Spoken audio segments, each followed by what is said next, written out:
Hey guys, welcome back to the Fish Room.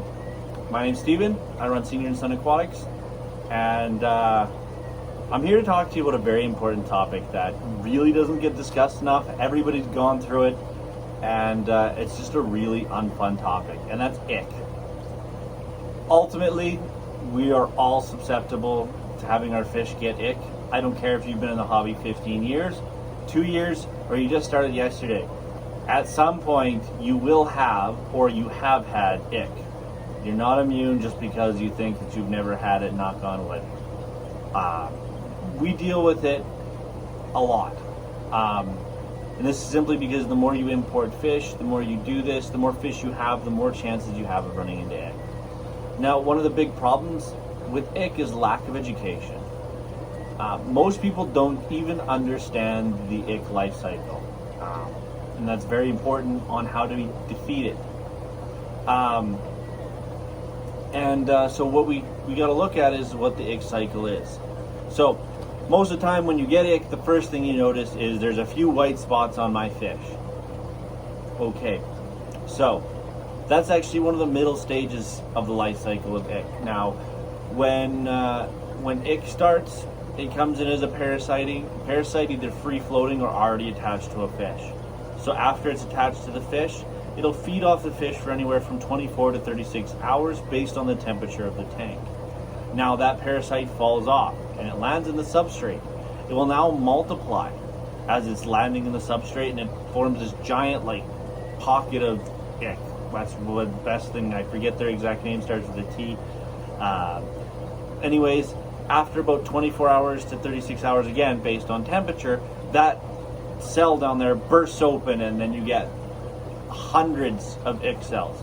Now they're free floating ick cells, and they're trying to find a new host. So then what happens is they swim around, they find a new host like any of the other fish in your aquarium, and they attach and they start the whole process again. Feeding, falling off, multiplying, finding a new host. So you can see how exponentially fast it can develop in your tank. We can talk about one ick parasite turning into a million inside of a few days. Inside of a week, you could go from 1 to a million, just based on that and how hot and warm your temperature is. So just because you bring a fish in and they look clean, they could actually have an ick parasite on it. Honestly, a lot of our fish will develop some kind of immunity, not completely.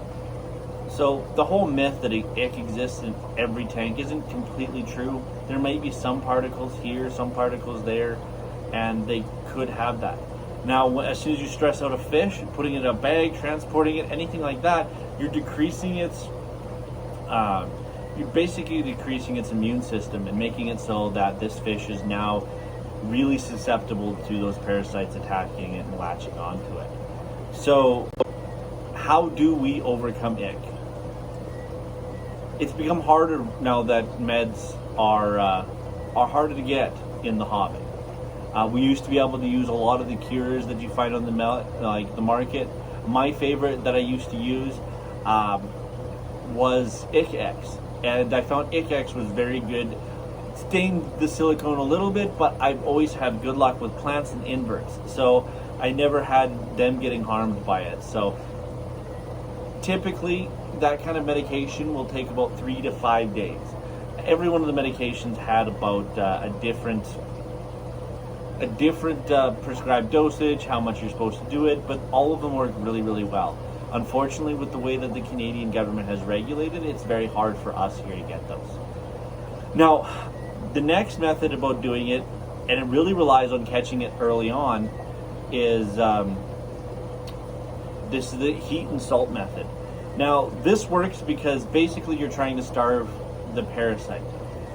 Now, when you increase the heat in the tank, it really ramps up the life cycle of ick itself. So it almost half the times it lives at every single life cycle. So the salt inhibits the way that it latches onto the fish. So it improves the slime coat. It also slows them down in the water so that they take longer time to actually catch onto fish. So it means that a lot more of the stuff starts to starve and starts to starve and starts to starve before you can get anywhere near the fish. And so those things start to starve out. This process usually takes between 2 and 3 weeks. There's a really big debate amongst people on what the actual temperature is. Some people have said all the way up to 86. I've used as low as 83 and 84, sorry, 83 and 84, and they have really worked for me. It really depends on which specific kind of thing you are. If you have plants in, you really don't want to go that high. A lot of people who have big planted tank, if you're just trying to cure the fish and everything like that, you might be best off to take them out of the tank and treat them in a separate tank and let that planted tank sit for a long while to let the ick die off by itself.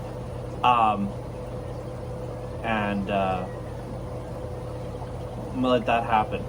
If you were to treat with the stuff in there, put the salt and the heat in there, your plants will take a beating.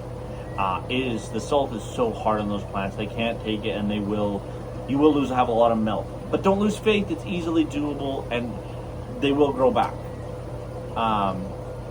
The next method of treating ick, which is the last one I'm going to go over here today, is called the tank transfer method. Now this involves 2 hospital tanks. Now, sorry, there goes an automated feeder. The tank transfer method works like this. You're trying to interrupt that life cycle of ick. So what you do is every single day, you put the fish in one tank and you clean out the other tank completely, dump it out, wash it out real good, let it sit out. Now, 24 hours later, you switch the fish over to the other tank and you clean this one out. Now, the way this works is, so those ick cells are falling off the fish and into the tank, but they don't have time to multiply and reproduce. So by the time they are even getting ready to reproduce and burst open, you're actually emptying all the water out of that tank and changing it over and moving the fish into another method. Now, some people say that yes, this stresses out the fish more. It does, and it goes that way, but there's a lot of fish that are super sensitive to salt, super sensitive to medicines, and you just got to do what's best for the fish. We all want our animals, we all want our pets, we all want our fish to live as long and as healthy as we can. Ick sucks, but there's so many ways to get around it, and just do what works, what method works best for you, and however you can get the ick to get off your fish. If you have any questions, you can always send me a message, and I can try and help you get through that. Till next time, see you later.